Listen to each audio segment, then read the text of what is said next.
had a whole bunch of DMs today asking me what was I watching.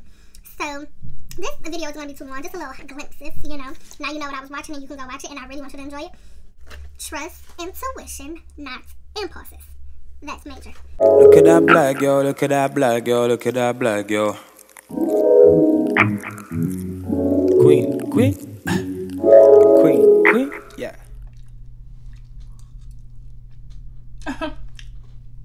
Oh, I didn't know you were watching me. How are you this Thanksgiving? I'm good. Thanks for asking. I'm your girl Spark. Make sure you hit that subscribe button right now. I'll wait. You hit it. All right. Now that you're subscribed, we're about to get into Spike's Lee's She's Gotta Have It Netflix series that came out today on Thanksgiving. A 10-episode series to dig deep into it, guys. Stay tuned. Impressions of Nola Darling, Insatiable. There's a girl that I once knew who often had a friend or two. She gave them time of waiting rhyme sublime.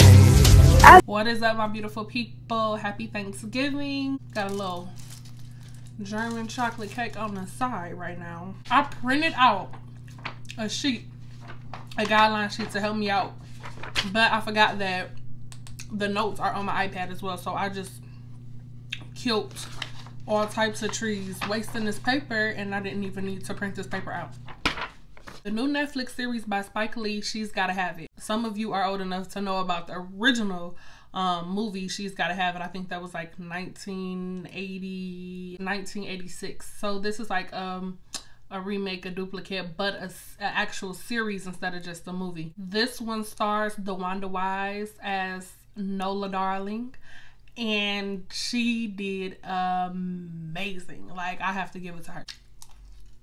Nola Darling, you know, it's more personal to me, and it's more relatable to me, and it's done by Spike Lee. So you put all of those together and it's just one big amazing thing in my eyes.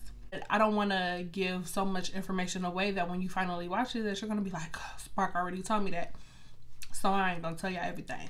So let's start off first and foremost, hashtag Black Lives Matter. That is a big thing within this series.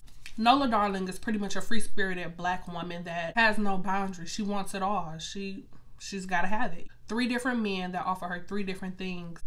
I wouldn't even say as a mate, but as a lover, as a, not just a sex partner, but they just offer her something that she needs for herself.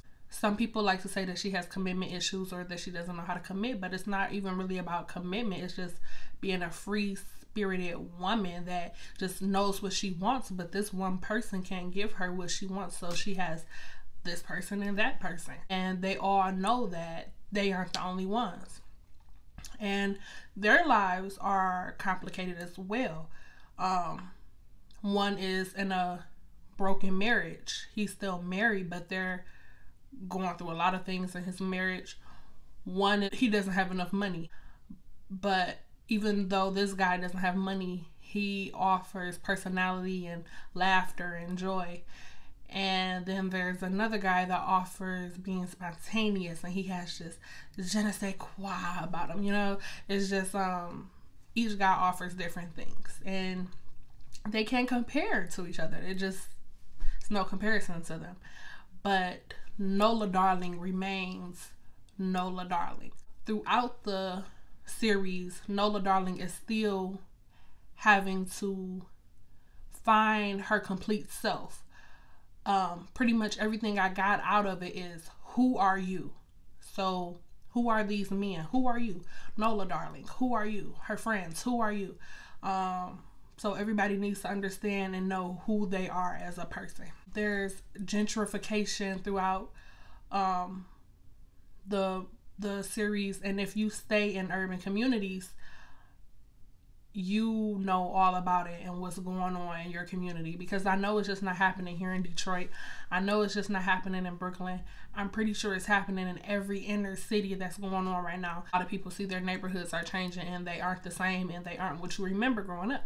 And you can't even afford to stay in your own community. I'm pretty sure a lot of people can relate to that. But one thing changed everything, and that changed Nola. Nola was just so secure in herself and so strong-headed and bullheaded to who she was until this one thing happened. And when that one thing happened, that's where the question became of who am I? You know what I'm saying? And a deeper sense of finding came out after this incident happened. It's kind of like Nola she went from being an untouchable woman to an uncomfortable woman. And, you know, she just had to find comfort within herself once again. She had to go back to who she was. And that situation, to me, made her a better Nola Darling. She took a break from men. She got back into men. Then she started calling men other men's names. And it's just like, Nola, what are you doing? This is not Nola. Like, what are you doing? But you have to mix up everything, and you have to lose yourself at a point in time in life in order to find yourself again. And that's just life, period. So that's, a lot of us can relate to that too. Sometimes we have lost ourselves, but it's all about how you get back to yourself and what things you learn along the way with picking up the pieces and putting yourself back together. When you completely understand Recoletta Moss and what she's about and where she came from, then it's just like a bigger picture. You know what I'm saying? Everything is a bigger picture. Nothing is as what it seems to be. Period. Don't judge a book by its cover, pretty much. It's characters that come together that you didn't even think would know each other because they seem like they're in two different realms of the world, but then they know each other and they're connected, and then they all go back to Nola. Everything is connected and everything goes back to Nola. She has a total of 3 female friends. They only really discuss 2. I can understand why they only focus on the 2 and not the 3rd friend. Even with the other friends, self-love still comes and plays a factor. You have to love yourself. And you have to be comfortable within yourself. Well, as Nola is trying to understand herself, she's also trying to be there and be an understanding friend throughout their situations. Don't get me wrong, she did most definitely bump heads, as we all do with our friends. We bump heads when we're going through our own situations, and we just get so offensive when anytime anybody says something to us while we're going through these changes. But just as much as you may need your friends, they need you. No, we don't tell each other everything, but just be there is all I can say. Just be there. There was this scene that just, I had to like rewind it over and over and over again. Nola went to the graveyard and she laid roses on powerful Black people that help mold and change art or the African American culture. Laid roses on Hampton, Roach, Oliver, Ellington, C.J. Walker. Like, it was just, I wanted to be there, like, can somebody pick me up and take me to all of their grave sites, because I want to lay roses too. And with Nola being a free-spirited Black woman she is, as well as an artist, I wouldn't consider all artists minimalist, but she seems to somewhat be one. That's kind of what I got from it. She gets critiqued by her art and she goes into a depression. Then she gets critiqued by what she wears and she makes that art. Then she is critiqued about is it enough and where she fits in, and she still makes that art. We as women get critiqued about every single thing, but at the end of the day, Nola takes those things, learns from them, creates art, and creates another dimension in her life that makes her a better woman.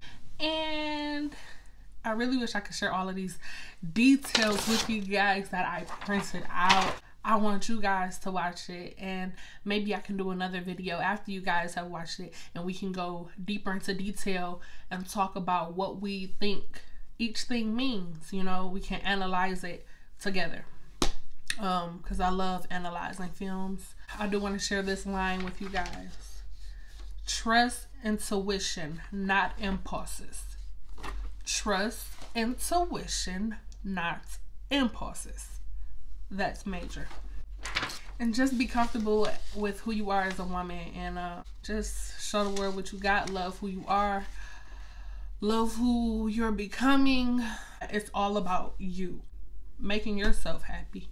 It's not about anybody else whatsoever. I'm going to end this with saying beware of the three-headed beast. I'm all for the three-headed beast though, so know who you are. Once again, I'm Spark. Thanks for being here. She's got to have it 2 thumbs up. A+++++. I'm gonna watch it again after I get off with you guys. I have a Black Friday sale going on for my plus size clothing. The link is in the description below. I'll see you guys in a few days.